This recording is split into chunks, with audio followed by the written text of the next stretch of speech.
শহীদের বাংলায় খুনি হাসিনা তার বিচার চাই, খুনি হাসিনার বিচার চাই, খুনিদের যাত্রাবাড়ি সহ বিভিন্ন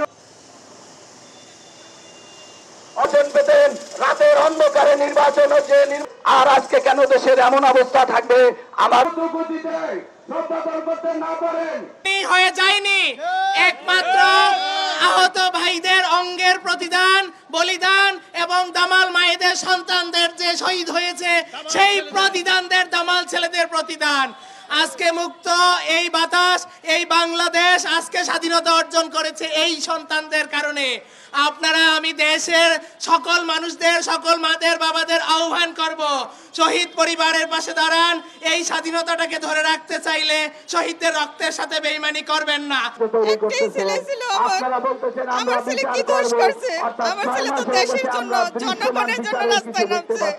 আমার ছেলে শহীদ পরিবার রাস্তায় নামার একটাই উদ্দেশ্য, আমরা আমাদের সন্তানদের হত্যাকারীদের দ্রুত গ্রেফতার দেখতে চাই এবং তাদের বিচার নিশ্চিত করতে হবে। আমাদের এই যে 2000-এর ছাত্র আন্দোলনে বন্ধু-বান্ধবের সাথে রংপুর থেকে শহীদ মোহাম্মদ মেরাজুল ইসলামের স্ত্রী আসছে, রংপুর থেকে আসছি। আমরা আসার মূল উদ্দেশ্য হচ্ছে, আমরা এখনো 6-7 মাস হয়ে যাচ্ছে, আমরা এখনো আমার স্বামীর বিচার পাইনি। এখনো সবার দ্বারে দ্বারে যাইতে হচ্ছে।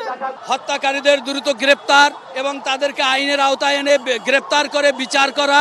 দ্বিতীয়ত হচ্ছে, আমাদের যে সন্তানরা শহীদ হয়েছে তাদেরকে রাষ্ট্রীয়ভাবে একটা স্বীকৃতি দেওয়া এবং শহীদ পরিবারের ন্যায্য দাবি দেওয়া। এই হচ্ছে আমাদের 3টা দাবি। এই দাবির প্রেক্ষিতে আমরা আজকে শাহবাগ অবরোধ করেছি। আমরা প্রধান উপদেষ্টার বাসায় গিয়েছিলাম আজ থেকে আরও 15 দিন আগে। একটা প্রতিনিধি টিম গেছিলাম শহীদ পরিবারের 15 জন। আমরা ওখানে গিয়ে আমাদের একটা তালিকা চেয়েছে যে আপনারা কারা কারা দেখা করতে চান, আমরা দিয়েছি। আমাদের 6.5 ঘন্টা ছোট ছোট বাচ্চা ছিল, আমরা দাঁড়িয়ে থেকেছি সেখানে। আমরা অনেক হতাশাগ্রস্ত। আজকে মনে করেন আমি আমার একমাত্র সন্তানকে হারিয়ে আজকে তার বিচারের জন্য আমার দাঁড়ে দাঁড়ে ঘুরে বেড়াতে হচ্ছে, আজকে রাস্তা অবরোধ করা লাগতেছে। আমাদের কিন্তু বিচারের জন্য কোনো অগ্রগতি আমরা দেখাতে পারি নাই। শুধু আমাদের শহীদ পরিবারের কথা নয়, সারা বাংলাদেশে, সারা বিশ্ব বলছে যে 6 মাস অতিক্রম হয়ে গেছে, এখনো পর্যন্ত বিচারের কোনো অগ্রগতি দেখাতে পারেন নাই। কেন পারে নাই? আপনারা সাংবাদিকের মাধ্যমে বলেন যে আমরা কোন কোন জায়গার মধ্যে অসুবিধা হয়েছে। আমি বিনীতভাবে সারা বাংলাদেশের আহত শহীদ পরিবারের পক্ষ থেকে ডক্টর মোহাম্মদ ইউনূস স্যারকে বলতে চাই, আপনি একজন সারা বিশ্বের একজন গণ্যমান্য ব্যক্তি, 10 জনের ব্যক্তির ভিতরে একজন। আপনাকে সবাই ভালো বলে, আমরা শহীদ পরিবার ভালো বলে আজকে আমরা শহীদ পরিবারে ইতিমের মতো রাস্তা ঘুরে ঘুরে বিচারের জন্য আজকে আমরা চেষ্টা করি।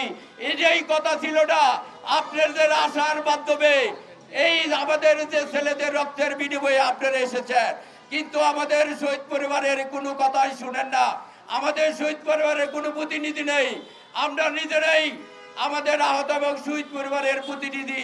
আপনি আমাদের সাথে করেন, আমরা মন খুলে আপনাদের সাথে কথা বলতে চাই।